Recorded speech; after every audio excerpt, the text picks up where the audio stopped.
जय हिंद। इस वीडियो में हम समझेंगे कि भूकंप कब ज़्यादा खतरनाक हो जाता है और हम लोग किस भूकंपीय जोन में आते हैं। और भूकंपीय जोन अगर हम ज़्यादा खतरनाक जोन में आते हैं तो हमें अपने घर बनवाते समय क्या क्या सावधानियां बरतनी चाहिए और किस तरह से भूकंप का पूर्वानुमान लगाकर भूकंप से होने वाली क्षति से बचा जा सकता है। देखिए, जो भूकंप शुरुआत होती है वो ज़मीन के अंदर से होती है।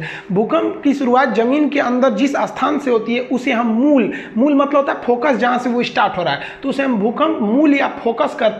ये जमीन के अंदर होता है और सबसे पहले भूकंप जो जमीन पर जहां टकराता है उसे हम लोग ईपी सेंटर कहते हैं, हिंदी में कहते हैं अधिकेंद्र।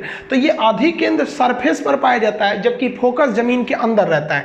अब जैसे यहां देखिए, यहां से भूकंप उत्पन्न हो रहा है। ये भूकंप क्यों उत्पन्न होता है ये आगे समझाएंगे। तो ये हो गया इसका फोकस और ये ऊपर जमीन है, यहाँ छोटिया खड़ी है, ये छोटुआ खड़ा है, ये सब मिलने आया था सब, तब तक भूकंप आ गया और दोनों के बीच में जाके टकराया भूकंप। तो ये जगह हो गया ईपी सेंटर अधिकेंद्र। यहीं पर सबसे ज्यादा नुकसान होगा।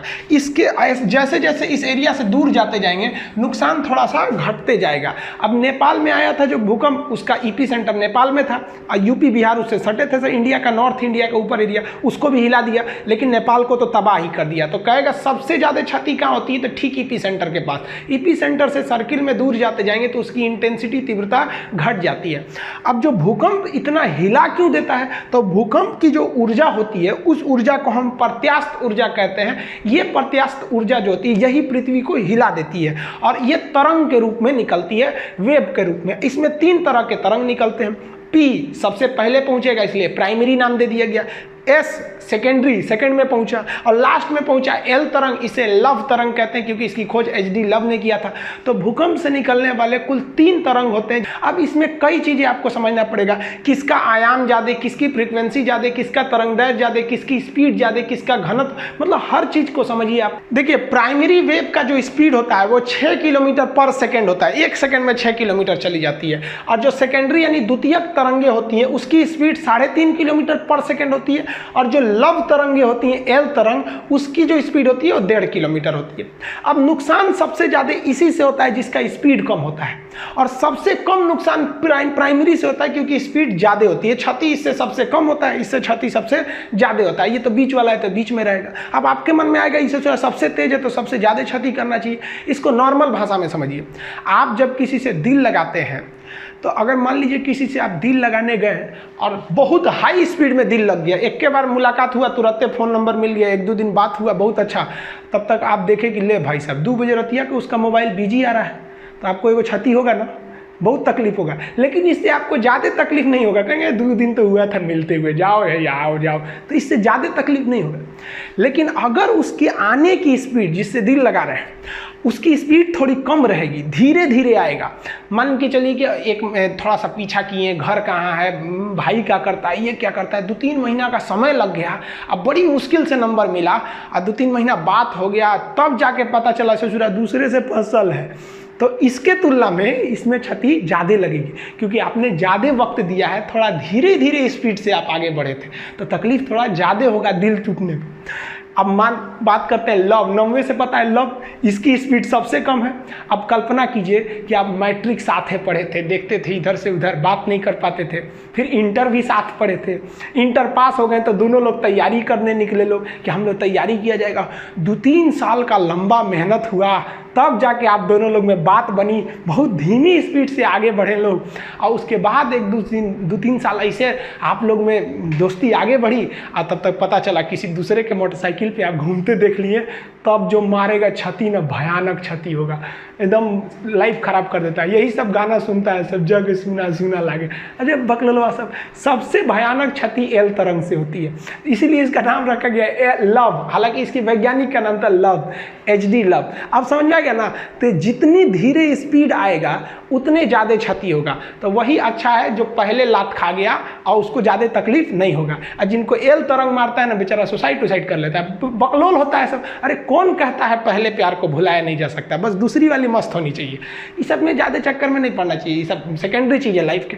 तो आप स्पीड समझ गए, जितना ज़्यादा स्पीड रहेगा, आओ सनम जाओ सनम, कोई तकलीफ नहीं, धीरे धीरे आएगा तो जाएगा तो ज़्यादा तकलीफ हो जाएगा।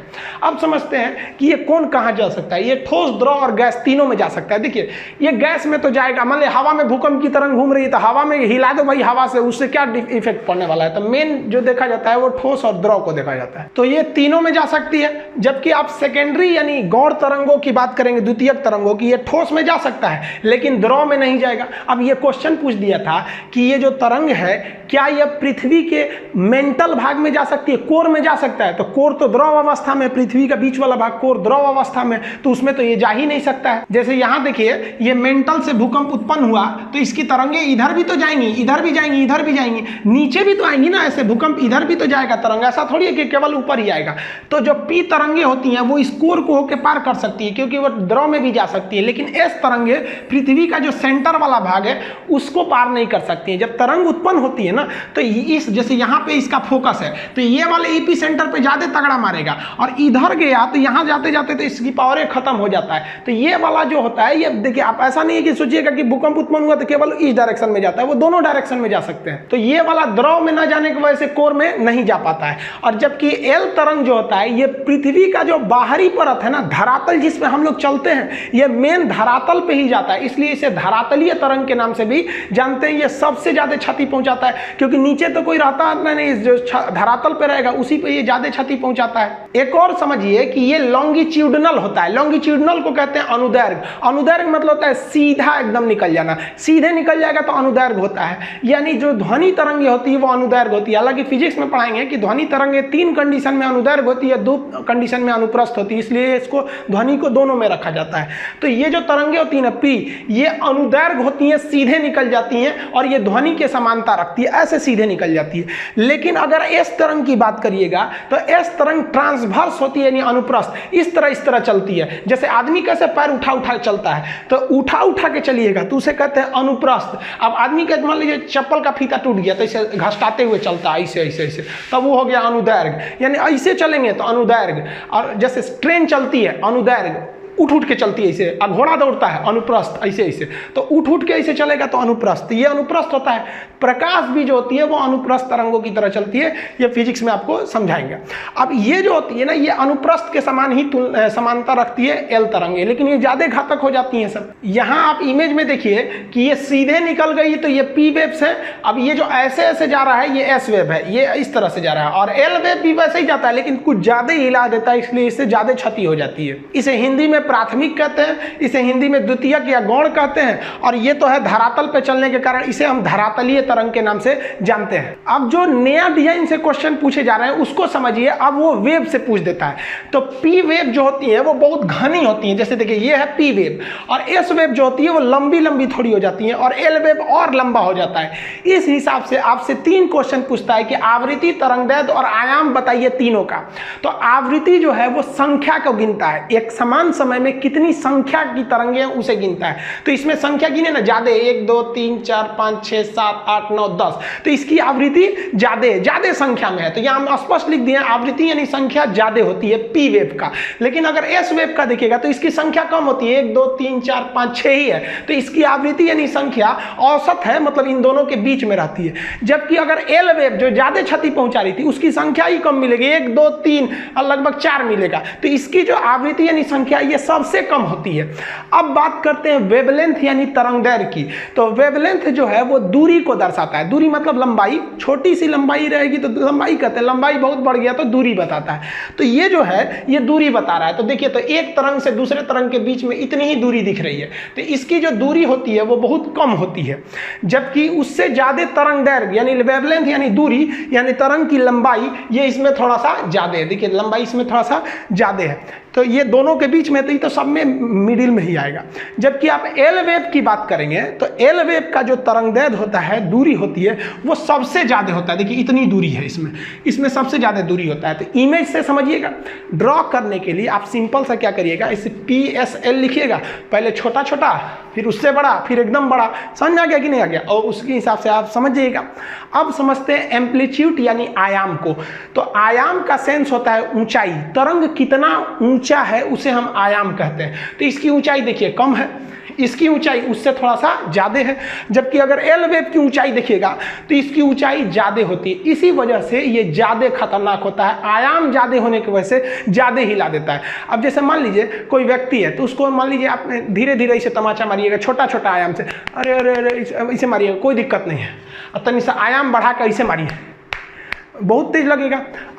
एल तरंग की तरह आयाम बढ़ाइए, इतना हचाक दे मार दीजिए, इसे मुड़िए टूट जाएगा उसका। तो एल वेव क्यों खतरनाक होती है ये आप एकदम अच्छा से समझ गए। एक तो ये हचाक से बहुत लंबा लंबा वेव मारती है और उससे बहुत धीमे गति से आती है, एकदम अच्छा से झकझोर के बिल्डिंग को जाता है। और ये वाला आता है बिल्डिंग में जो हिला के चल जाता है, ये तो पूरा बढ़िया से अस्थिर हिलाता है, ऐसे जुड़ा गिर। तो अभी के जो एग्जाम्स है उसमें ये सब क्वेश्चन से ज्यादा पूछ रहा है, आप पुरनका रट के जाइएगा तो फिर फेल होके आएंगे।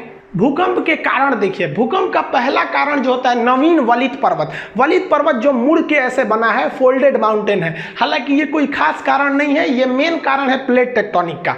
अब जो सबसे महत्वपूर्ण कारण होता है प्लेट, विनाशीय प्लेट का किनारा। हैरी हैस ने प्लेट टेक्टोनिक का सिद्धांत दिया था, वो नेक्स्ट चैप्टर में हम आपको समझाएंगे।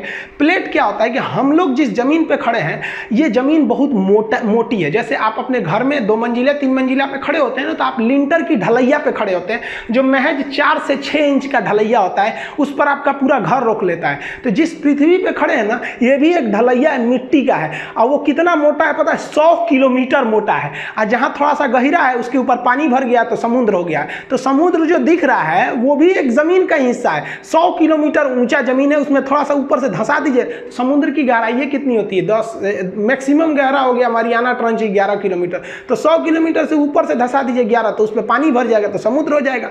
और नहीं तो उसके नीचे तो पूरा मिट्टी है, तो लिथोस्फीयर का निर्माण कर देते हैं। तो हम लोग जिस पर खड़े हैं वो भी प्लेट है जिसकी मोटाई 100 किलोमीटर है, और ये प्लेट दूसरे प्लेट से जैसे टकराएंगे ना, तब आपका वहां आ जाएगा भूकंप। हम ये प्लेट को आपको प्रैक्टिकली एग्जांपल देकर समझाएंगे कैसे टकराते हैं, सब 3D में।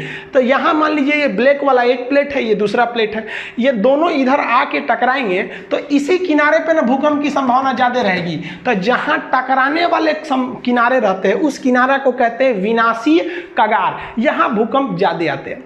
अब इसमें 2 चीजें होती हैं। प्लेट अगर आपस में आके सटेंगे तो उसे कहते हैं अभिसरण, ये ज्यादा डेंजर होता है। अब प्लेट अगर दूर हटेंगे तो इसे कहते हैं अवसरण। अवसरण में जैसे जैसे प्लेट हटेगा ना, तो पृथ्वी के अंदर का ज्वालामुखी का मैग्मा धड़धड़ा के बाहर आ जाएगा। तो जब दूर हटता है तो उससे ज्वालामुखी आते हैं, वो भूकंप के लिए नॉर्मल माना जाता है। जबकि ज्यादा खतरनाक होता है प्लेटों का अभिसरण, खतरनाक होता है। जहां प्लेट टकराएंगे वहां भूकंप ज्यादा आएगा। अब इसी का सिद्धांत दिया था रीड महोदय ने। रीड ने दिया था प्रत्यास्थ प्रचलन सिद्धांत। इन्होंने कहा था कि जब एक प्लेट दूसरे प्लेट से टकराती है या दूर हटती है तो इसकी एक क्षमता होती है, कितना भी खींच दीजिएगा इसे दूर हटाने के लिए तो टूटेगा नहीं, लेकिन एक मैक्सिमम क्षमता के बाद ये टूट जाएगा, तब भूकंप आएंगे। या आपस में सटाइएगा तो ये मुड़ेंगे नहीं, इनके अंदर एक इलास्टिसिटी होती है, लेकिन उससे ज्यादा ढकेल दीजिएगा तो ये मुड़ जाते हैं, जिससे कि भूकंप आ जाते हैं। तो ये रीड का सिद्धांत कई बार पूछा है कि रीड का सिद्धांत किससे संबंधित है, तो आप इतिहास भूगोल में चल जाता है, तो ये भूकंप से संबंधित है।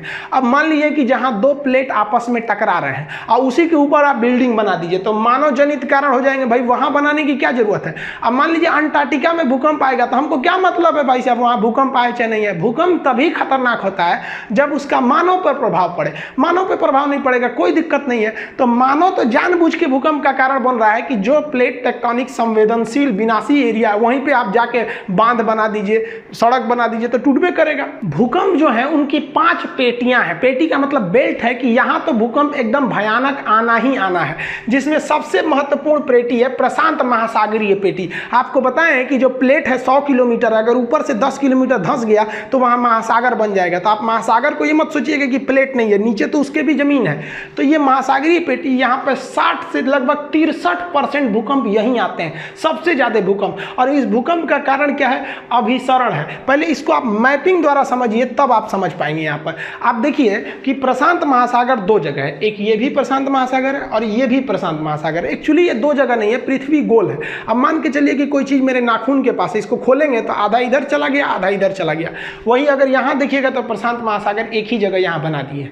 तो जो प्रशांत महासागर का प्लेट है वो इस साइड से आप देखिएगा कि उत्तरी और दक्षिणी अमेरिका से टकराता है, तो यहाँ पर भूकंप की संभावना ज़्यादा बढ़ जाती है। तो प्रशांत महासागर एक साइड में तो अमेरिका से अभिसरण यानी टकरा रहा है, और वही इस साइड में देखेंगे तो वो एशिया वाले प्लेट से टकरा रहा है, जिस वजह से यहाँ भूकंप बहुत ज़्यादा आने लगते हैं सब, और ज्वालामुखी भी आने लगती है। ऐसे टकरा के हट जाएंगे, मान लीजिए अगर टकरा के टूट गया तो ज्वालामुखी भी आएगा, भूकंप भी आएगा।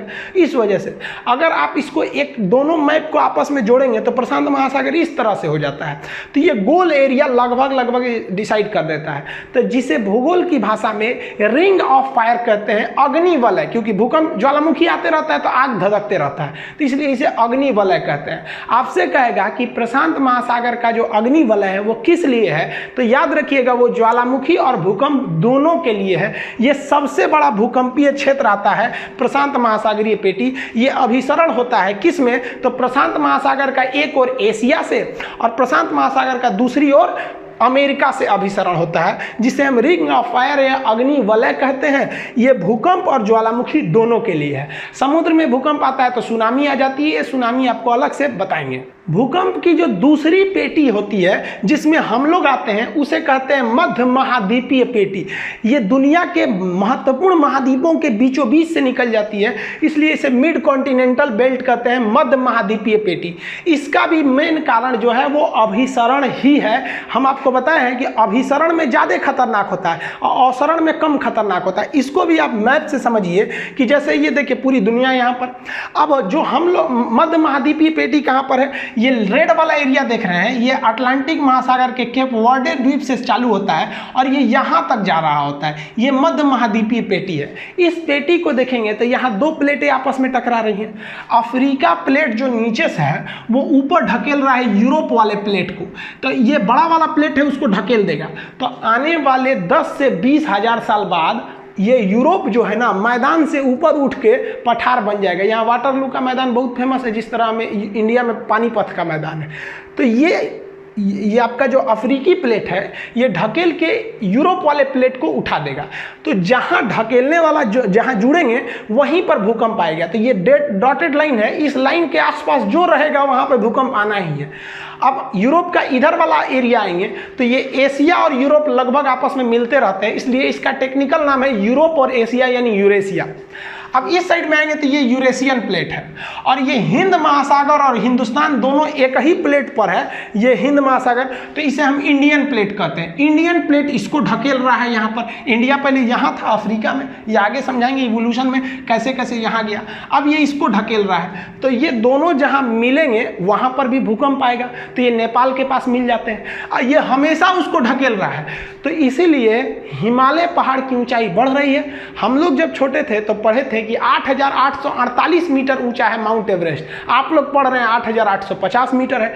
10 साल रुकिए, इसी को आप पढ़िएगा 8,852 मीटर है। रीजन क्या है कि इंडियन प्लेट लगातार ऊपर ढकेल रहा है, हर साल ये ऊंचा हो जाता है, 5 सेंटीमीटर ऊपर भाग जाता है, जिस वजह से यहाँ टकराते हैं और ये एरिया पूरी तरह से संवेदनशील हो जाता है। और चूंकि जहाँ टकराएंगे वहाँ पहाड़ बनने की संभावना ज़्यादा रहती है। आप यहाँ देखेंगे तो यहाँ पे आपको मिलेगा आपका पहाड़, आल्पस पर्वत से लेके इधर निकलेंगे तो यहाँ काकेशस पर्वत है, हिंदुकुश पर्वत है, हिमालय, आराकामियोमा।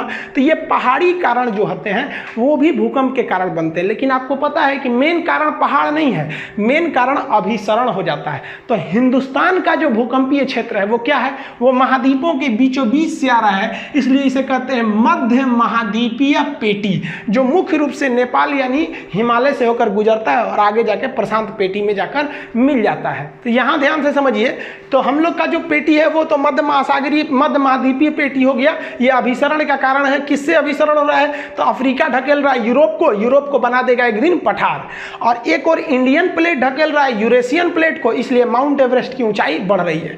ये दोनों जहां मिलते हैं वहीं पे बन गया है हिमालय पर्वत। ये समझ में आ गया। अब जो तीसरी भूकंप की पेटी है उसे हम कहते हैं मध्य अटलांटिक पेटी। ये अटलांटिक महासागर के बीच में है, ये ज़्यादा खतरनाक नहीं नहीं है, ये अवसरण बंद करती है। कैसे, देखिए ध्यान से, ये अटलांटिक महासागर है, एस के आकार का है। इसमें क्या है कि इधर का प्लेट इधर जा रहा है और इधर का प्लेट इस साइड जा रहा है। तो ये अभिसरण नहीं हो रहा है जो खतरनाक होगा, बल्कि ये अवसरण हो रहा है। तो प्लेट जब दूर जाएंगे तो पृथ्वी के अंदर का जो मैग्मा है वो बाहर धधक के निकलेगा ज्वालामुखी से, तो मैग्मा इसमें बाहर निकल जाता है और ठंडा होकर वो एक चट्टान बना लेगा। और ये लगातार फैल रहा है, इसलिए लगातार मैग्मा निकलेगा और इसके अंदर एक बड़ा सा चट्टान बन गया है। समुद्र के अंदर डूबे हुए चट्टान या पहाड़ को हम रिज या कटक कहते हैं।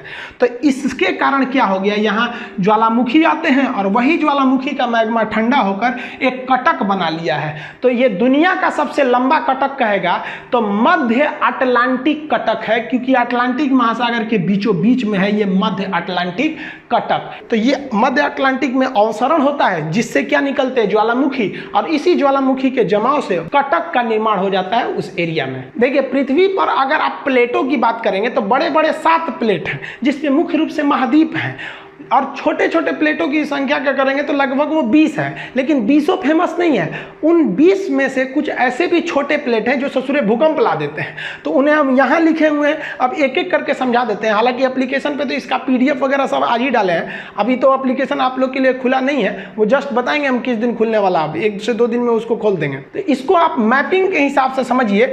इन तीनों को पहले समझा देते हैं, फूका प्लेट, कोकोस प्लेट और नजका प्लेट, ये कहाँ पर है सब इसको ध्यान से समझिए।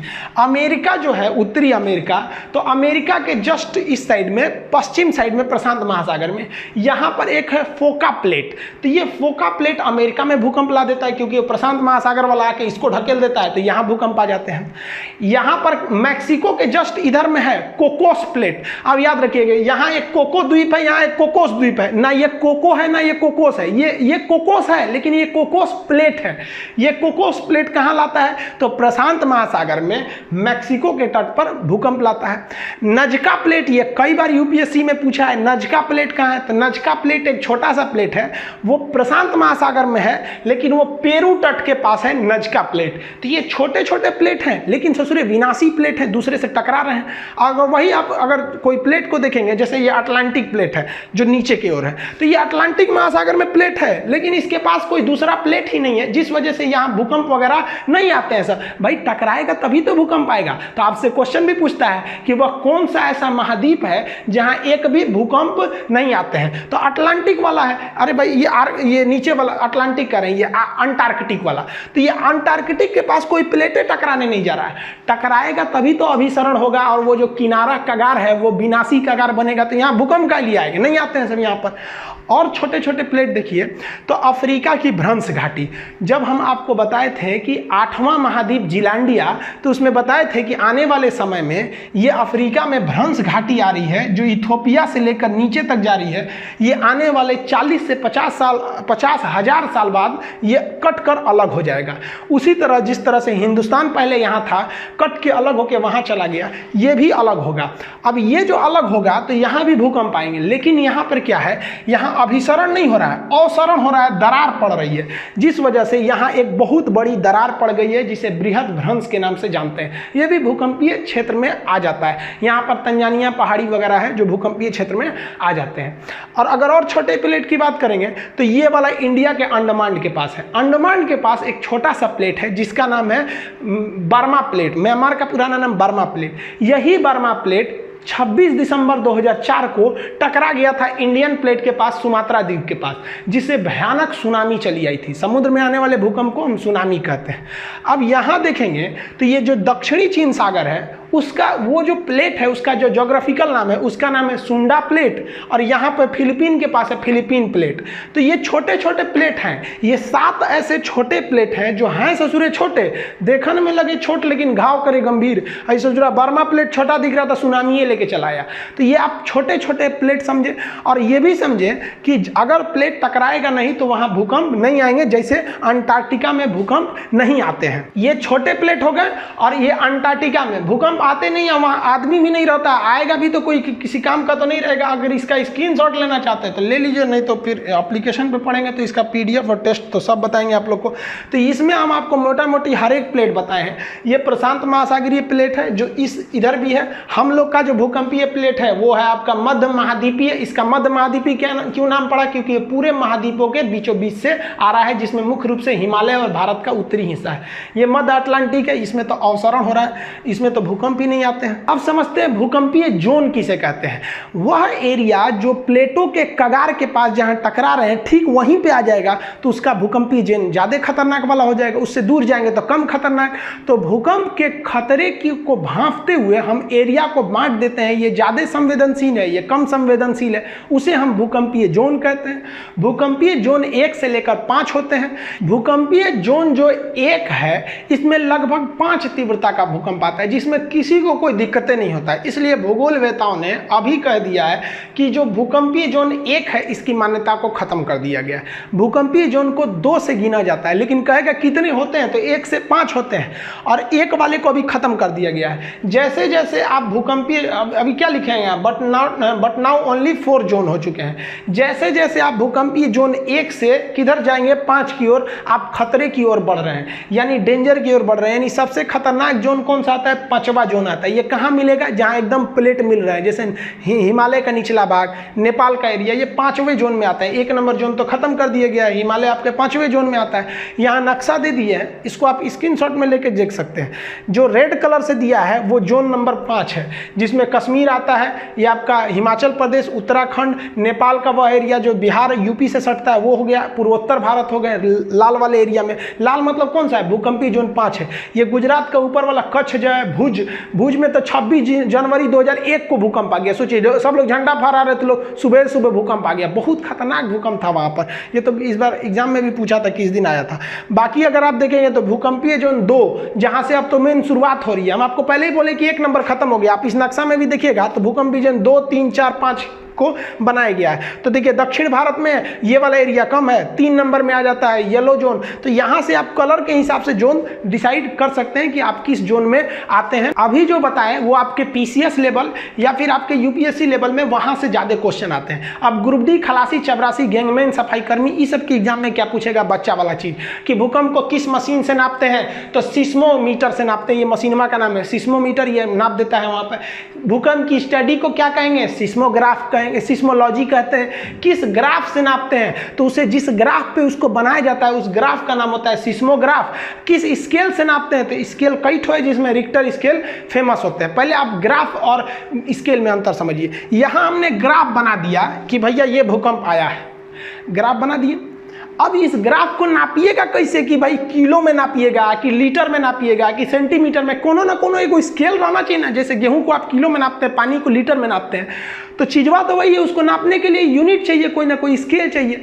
तो इस ग्राफ को कहते हैं सिस्मोग्राफ। इस ग्राफ की ऊंचाई या खतरा को नापने वाले मीटर को कहते हैं हम लोग रिक्टर स्केल।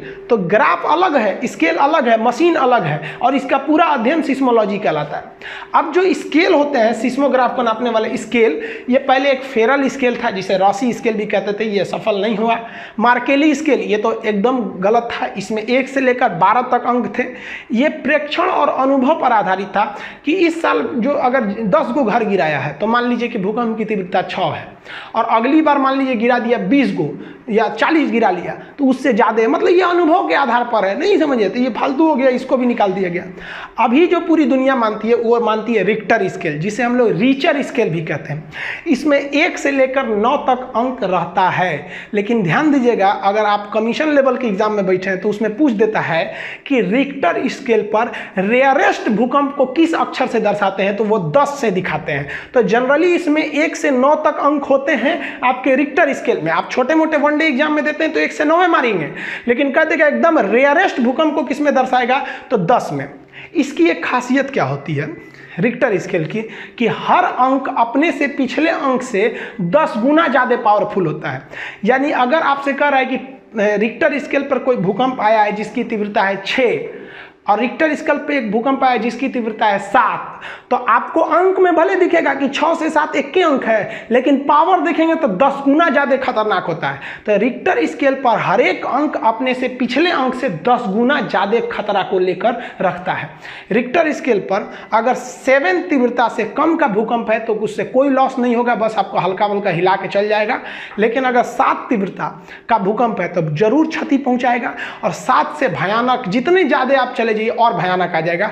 फुकुशिमा में तो आ गया था 9 तीव्रता का भूकंप, नेपाल में जो आया था 8.1 था, जो लांबा जुम जिसका सेंटर था 2015 वाला का।